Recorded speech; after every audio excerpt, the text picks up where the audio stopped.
অর্থনীতির শ্বেতপত্র প্রণয়ন কমিটি দুর্নীতি ধরার কমিটি নয়। এই কমিটি দেশের অর্থনীতির বর্তমান অবস্থা, দুর্নীতির মাত্রা ও কারণ অনুসন্ধান করবে। সংবাদ সম্মেলনে এসব কথা জানিয়েছেন শ্বেতপত্র প্রণয়ন কমিটির প্রধান অর্থনীতিবিদ দেবপ্রিয় ভট্টাচার্য। বিকেলে পরিকল্পনা কমিশনে কমিটির প্রথম বৈঠক শেষে তিনি এসব কথা জানান। দেবপ্রিয় বলেন, এই কমিটি ব্যাংক খাত ও মেগা প্রকল্প পূর্ণাঙ্গ মূল্যায়ন না করলেও দুর্নীতির মাত্রা তুলে ধরার প্রয়োজনে কিছু দিক নিয়ে আলোচনা করবে।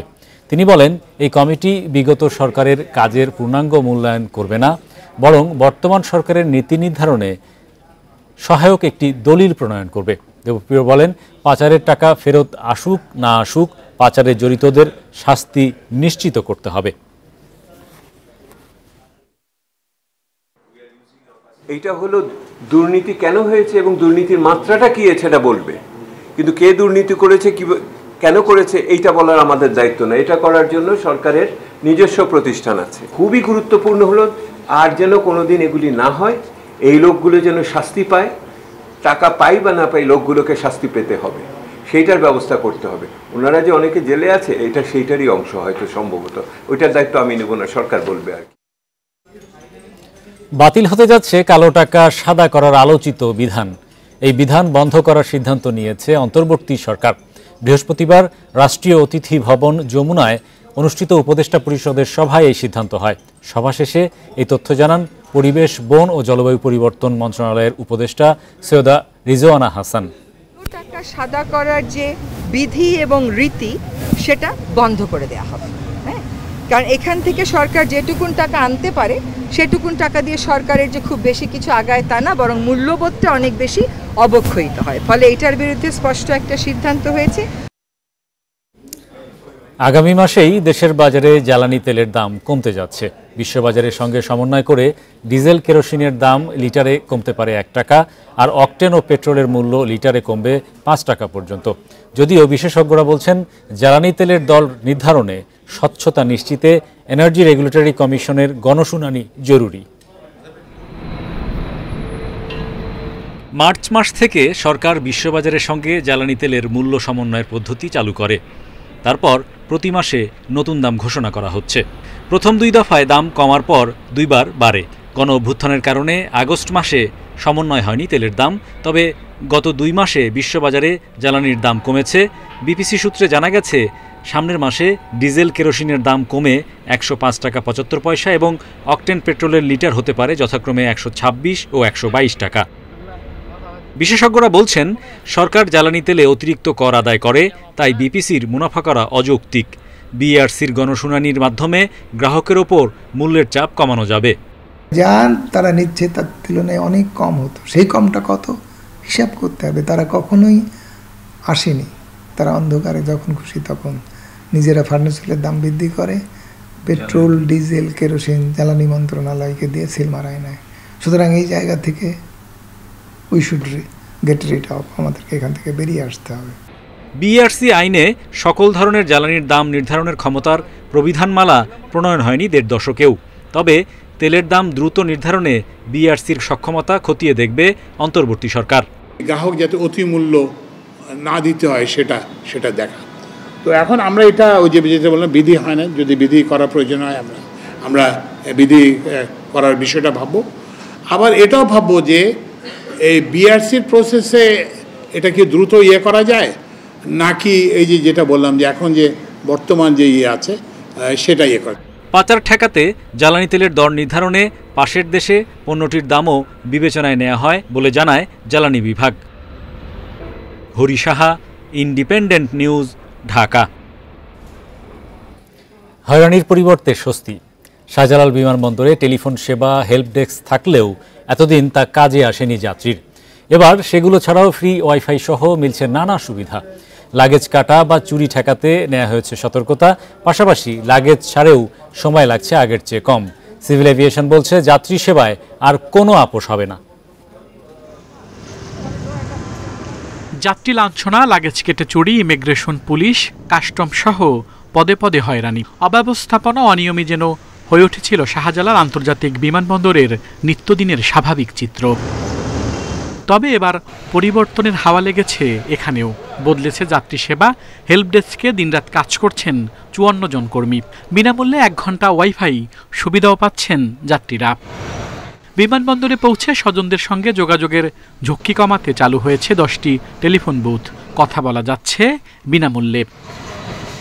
যাত্রীরা বলছেন আগে বিমানবন্দরে নানাভাবে হেনস্থার মুখোমুখি হতে হয়েছে। এবার হয়রানিমুক্ত সেবা পেয়ে স্বস্তি তাদের কণ্ঠে। সামানও কোনো লেট হয় না, সামানও খুব তাড়াতাড়ি পেয়েছি। আগে সার্ভিস অনেক ভালো হয়েছে আলহামদুলিল্লাহ। যারা পয়সা দেয় তারা গুরুত্ব দেয়, বড় লোক দেখি দেখি। আর এখন তো আর জিকানি লাগছে না, আমার লাকিস আমার বার করে লইয়া যাচ্ছি। লাগেজ দিতে লেট হচ্ছে, এখন 10 মিনিটে পাওয়া গেছে। হেল্প ডেস্ক টেলিফোন বুথ আগে থাকলেও তা কার্যকর ছিল না। সেগুলো শতভাগ কার্যকরের পাশাপাশি প্রবাসীদের দেয়া হচ্ছে বিশেষ গুরুত্ব। তারা কিন্তু আপনার ফরেন কারেন্সি আর্নার, এবং তারা যে পরিমাণ টাকা পাঠায় সেটি থেকে আমাদের আপনার দেখেন যে ফরেন কারেন্সি রিজার্ভ ইনক্রিজ করছে।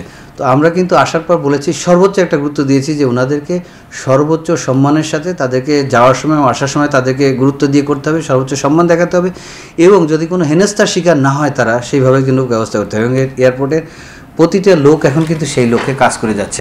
পুরো বিমানবন্দরকে সিসিটিভি ক্যামেরায় আওতায় আনায় লাগেজ কেটে মূল্যবান জিনিসপত্র চুরির ঘটনার ঘটবে না বলে আশা করছে কর্তৃপক্ষ। আল আমিন হোসেন, ইন্ডিপেন্ডেন্ট নিউজ, ঢাকা। ছাত্রনেতাদের নামে চাঁদাবাজির বিরুদ্ধে দুদককে ব্যবস্থা নিতে আহ্বান জানিয়েছেন বৈষম্য বিরোধী ছাত্র আন্দোলনের সমন্বয়করা। দুপুরে দুদক চেয়ারম্যানের সঙ্গে বৈঠকে সংগঠনের সমন্বয়ক সার্জিস আলম ও হাসনাত আবদুল্লাহ এই আহ্বান জানান। পরে তারা সাংবাদিকদের বলেন, 16 বছরে নষ্ট হওয়া দুদকের ইমেজ পুনরুদ্ধার করে জনগণের আস্থা ফেরানো দরকার। সরকারি চাকরিতে কোটা সংস্কারের দাবিতে ছাত্র আন্দোলন ক্রমেই পরিণত হয় ছাত্র জনতার গণ অভ্যুত্থানে। 5 আগস্ট চূড়ান্ত বিজয়ের পর অবসান হয় 16 বছরের স্বৈরাচারী শাসন। বৃহস্পতিবার দুপুরে দুদক চেয়ারম্যান মঈনুদ্দিন আবদুল্লাহর সঙ্গে তার কার্যালয়ে বৈঠক করেন বৈষম্য বিরোধী ছাত্র আন্দোলনের সমন্বয়ক সার্জিস আলম ও হাসনাত আবদুল্লাহ। পরে তারা জানান, স্বৈরাচারের পতনের পর দেশের মানুষ আশা করেছিল সকল নৈরাজ্য অবসানের, কিন্তু ছাত্রনেতাদের নাম ব্যবহার করে শুরু হয় চাঁদাবাজি। এই গণঅভ্যুত্থান আসলে এই স্পিরিট ধারণ করে না যে কাউকে আসলে মিথ্যা মামলা দেওয়া হবে রাজনৈতিক উদ্দেশ্য প্রবলিত এরকম কোনো কারণে, কিংবা কোনো একটি চাঁদাবাজি করা হবে রাজনৈতিক পরিচয় দেখিয়ে, কিংবা চাঁদাবাজি করা হবে একটি হুমকি দিয়ে। যে কাজগুলো বিগত 16 বছর হয়েছিল সেই কাজগুলোর যদি অন্য একটি গোষ্ঠী আবার রিপিটেশন ঘটায়, তাহলে দিন শেষে আমাদের যে স্পিরিট সেই স্পিরিটের সাথে এই কাজগুলো সাংঘর্ষিক। তারা জানান, এছাড়া ছাত্র নেতাদের নাম ব্যবহার করে মিথ্যা মামলা দেয়ার ঘটনাও ঘটছে। এসব অনিয়ম বন্ধে দুদককে ব্যবস্থা নেয়ার আহ্বান জানানো হয়েছে। আমরা কাউকে বিশেষ কোনো সুযোগ সুবিধা দেওয়ার আমরা এখতিয়ার রাখি না। সিস্টেমের মতো করেই চলবে। আমরা দুদকের কাছে অনুরোধটি নিয়ে এসেছি। সিস্টেম বা দুদকের যেই অ্যাক্ট রয়েছে, অ্যাক্ট অনুযায়ী সবকিছু চলবে। আমাদের নাম ব্যবহার করে যেন কেউ বিশেষ কোনো সুযোগ সুবিধা আদায় করতে না পারে, এই বার্তাটি হচ্ছে আমরা স্পষ্ট করতে এসেছি। ছাত্রনেতারা আরও জানিয়েছেন, বৈষম্য বিরোধী ছাত্র আন্দোলনের নাম ব্যবহার করে সাংবাদিকদের যে তালিকা প্রকাশ করা হয়েছে তা সম্পূর্ণ বানোয়াট। রিশাদ হুদা, ইন্ডিপেন্ডেন্ট নিউজ, ঢাকা।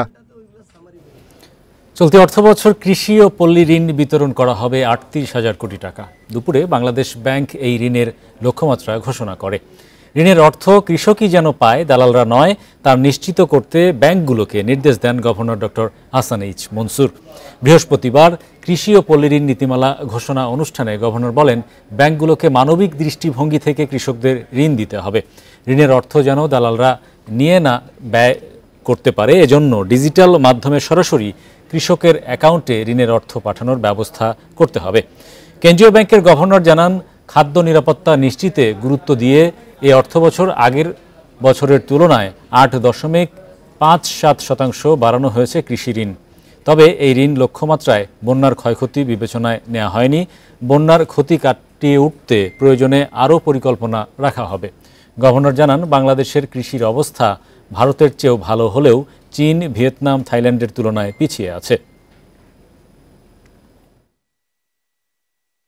2% কিন্তু আমাদের খুবই ছোট, মানে 98% অ্যাটেনশন পাচ্ছে না। তার মানে তো এই জায়গাটা যদি আমরা একটু বাড়াতে পারি, অন্তত পক্ষে এটাকে যদি 4-এও নিতে পারি, সেটা কিন্তু আমাদের জন্য একটা বড় একটা কাজ হবে। বৃদ্ধিটা যেন কৃষক পায়, কৃষক এটা যেন দালালরা না পায়, এই জায়গাটা আমাদেরকে একটু সাবধান হতে হবে। দেশে নানা সংকট থাকলেও 2026 সালে স্বল্পোন্নত দেশের কাতার থেকে বের হওয়া দরকার বলে মন্তব্য করেছেন WTO সেলের সাবেক মহাপরিচালক হাফিজুর রহমান।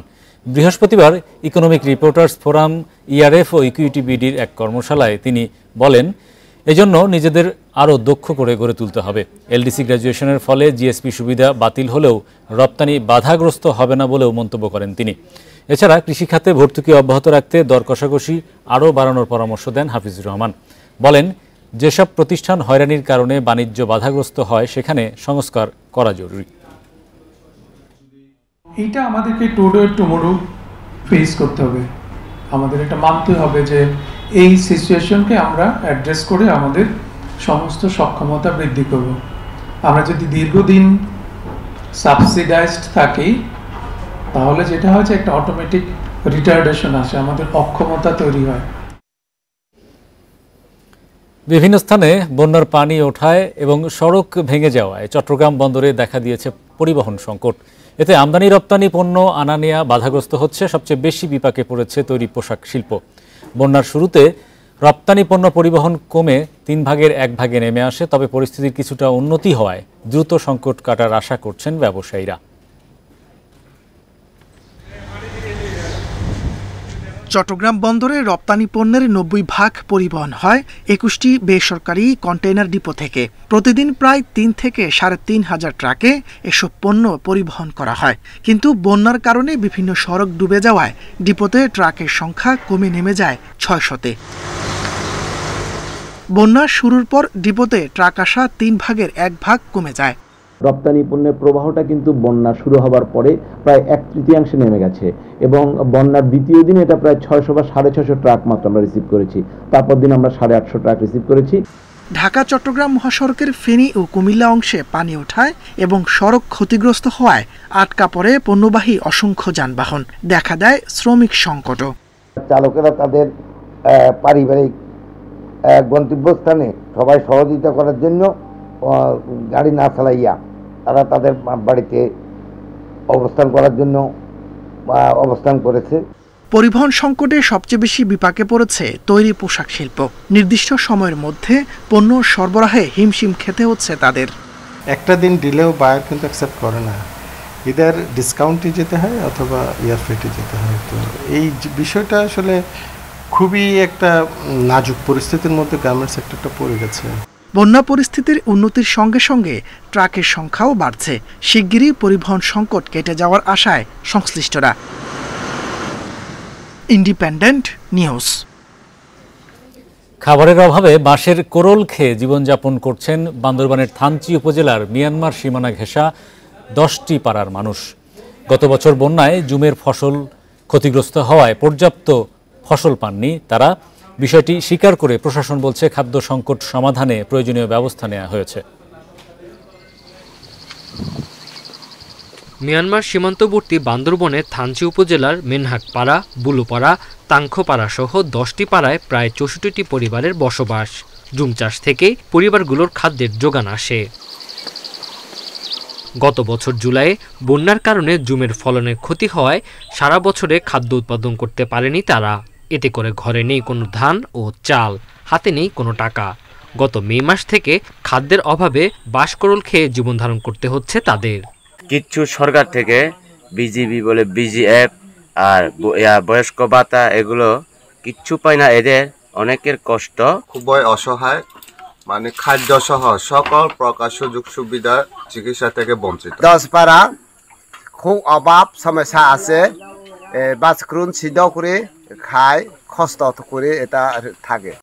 উপজেলা নির্বাহী কর্মকর্তা স্বীকার করেন, এলাকাটি দুর্গম হওয়ায় সরকারের সুযোগ সুবিধা থেকে বঞ্চিত হচ্ছেন বাসিন্দারা।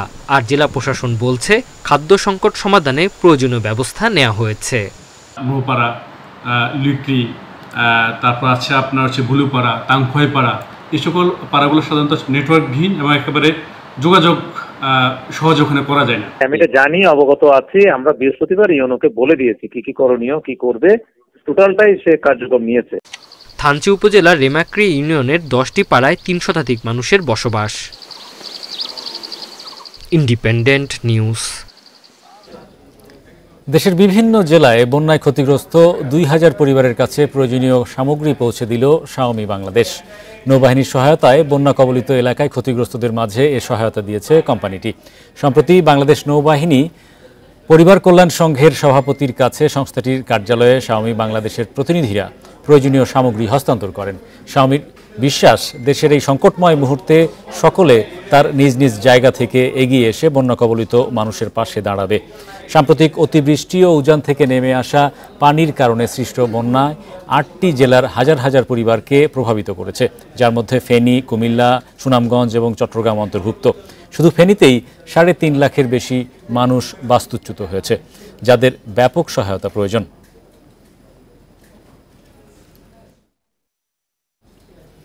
সপ্তাহের শেষ কার্যদিবসে সূচক বেড়েছে দেশের 2 শেয়ার বাজারে। ঢাকা স্টক এক্সচেঞ্জের প্রধান সূচক বেড়েছে 47.70 পয়েন্ট। এ সময় লেনদেন বেড়েছে 65 কোটি টাকার বেশি। আর চট্টগ্রাম স্টক এক্সচেঞ্জের সূচক বেড়েছে 117.71 পয়েন্ট।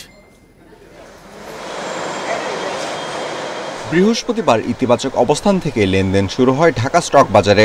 প্রথম 10 মিনিটে প্রধান সূচক বাড়ে 26 পয়েন্ট। এরপর বেলা বাড়ার সঙ্গে সঙ্গে বাড়তে থাকে সূচকও। দিন শেষে DSEX সূচক বেড়েছে 47.70 পয়েন্ট, অবস্থান করছে 5804 পয়েন্টে। সূচকের সঙ্গে আগের দিনের চেয়ে বেড়েছে লেনদেনও। আজ মোট লেনদেন হয়েছে 963.26 লাখ টাকা। আগের দিনের চেয়ে লেনদেন বেড়েছে প্রায় 65 কোটি টাকা। হাত বদলে অংশে নেওয়া 397টি কোম্পানি ও মিউচুয়াল ফান্ডের মধ্যে দর বেড়েছে 298টির, কমেছে 67টির এবং অপরিবর্তিত রয়েছে 32টির প্রতিষ্ঠানের শেয়ার দর। সবচেয়ে বেশি লেনদেন হওয়া প্রতিষ্ঠানের তালিকায় প্রথম অবস্থানে আছে ব্রিটিশ আমেরিকান টোবাকো, দ্বিতীয় MJL এবং তৃতীয় অবস্থানে আছে অলিম্পিক ইন্ডাস্ট্রিজ। শতাংশের দিক থেকে দর বৃদ্ধির তালিকায় প্রথম অবস্থানে আছে তুং হাই নিটিং, দ্বিতীয় ফরচুন এবং তৃতীয় অবস্থানে আছে কনফিডেন্স সিমেন্ট। অন্যদিকে চট্টগ্রাম স্টক এক্সচেঞ্জের সার্বিক সূচক 117.71 পয়েন্ট বেড়ে অবস্থান করছে 16,520 পয়েন্টে। লেনদেন হয় 13.96 লাখ টাকার share. Amirul Islam, independent news. এবারে জানাবো বিশ্বের প্রধান প্রধান মুদ্রার সাথে টাকার আজকের বিনিময় হার। অপরিবর্তিত যুক্তরাষ্ট্রের ডলার দর বিনিময় হয়েছে 120 টাকায়। দর কমেছে যুক্তরাজ্যের পাউন্ডের, বিনিময় হয়েছে 166 টাকা 37 পয়সায়। ইউরোর দর কমেছে, বিনিময় হচ্ছে 140 টাকা 28 পয়সায়। দর অপরিবর্তিত ভারতীয় রুপির বিনিময় হচ্ছে 1 টাকা 45 পয়সা। সৌদি রিয়ালের দর কমেছে, বিনিময় হচ্ছে 32 টাকা 13 পয়সায়। আগের দামেই বিক্রি হয়েছে আরব আমিরাতের দিরহাম, বিনিময় হয়েছে 32 টাকা 83 পয়সায়। দর বেড়েছে কুয়েতি দিনারের, বিনিময় হয়েছে 395 টাকা 55 পয়সায়। মালয়েশিয়ান রিঙ্গিতের দর বেড়েছে, বিনিময় হয়েছে 27 টাকা 89 পয়সা।